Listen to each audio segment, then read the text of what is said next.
Good morning, you are watching Newsx and I'm Medha Sharan. Iran has now expanded its offensive beyond Israel, launching fresh strikes on Qatar and Saudi Arabia. In a major escalation, a missile hit Qatar's Ras Laffan industrial hub, sparking a fire at a critical LNG facility. Reports suggest a significant disruption fears as this site is central to global energy supply. Saudi Arabia has also seen attacks on key oil infrastructure, raising alarm across the Gulf. This marks a dangerous shift, with energy installations now at the center of the conflict, triggering fears of a wider regional and economic fallout. Joining me on the broadcast is Major General Sudhakar Ji, who is a senior geopolitical and strategic defense expert, as well as Mr. Sanjeev Srivastava, a foreign affairs expert. Thank you to the both of you for being here with us this morning on the broadcast. So my first question to you, Major General, what explains Middle Eastern countries not retaliating to Iran's missile attacks despite it doing so for the past couple of weeks? Yeah, good morning, Medha, and thank you for inviting me for your show. A brilliant question in the morning show. The first and foremost thing is that they know for sure as to why Iran is retaliating against their countries. It is quite clear to them.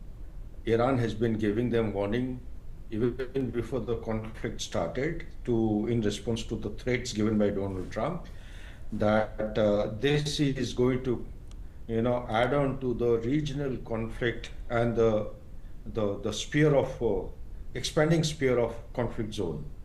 So they know that Iran is targeting the American bases. That is for sure.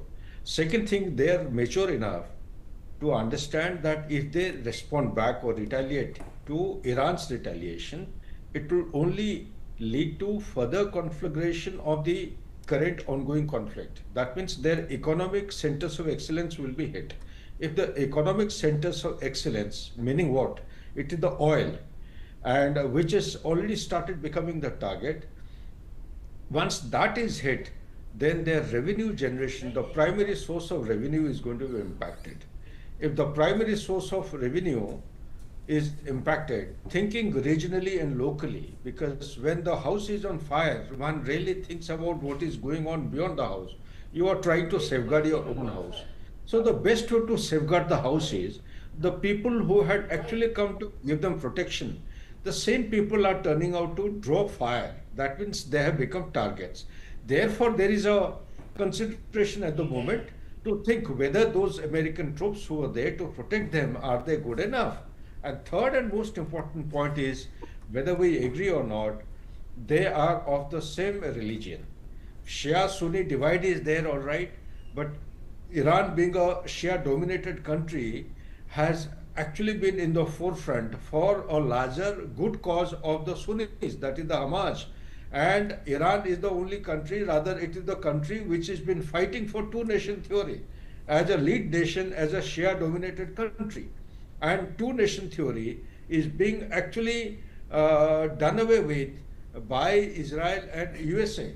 That is the third. And the fourth and most important point is, at the end of the day, the complete global economics and the dynamics is driven by the energy security. 50% or more of global energy reserve is there in the Middle East. If all 6 countries, GCC countries, they join together, they start retaliating back to Iran, it will turn into a big kind of a conflict. The regional conflict may turn into a global conflict, and there is no end to it. So all these things put together, perhaps they are thinking twice and exercising restraint in retaliating back to Iran. At the bottom of it lies actually the survival, inescapable requirement, that is the desalination plant. If the desalination plants start getting hit as a retaliatory measure from either side, then the survival of their very people will become highly difficult and challenging. Back to you, Medha. All right.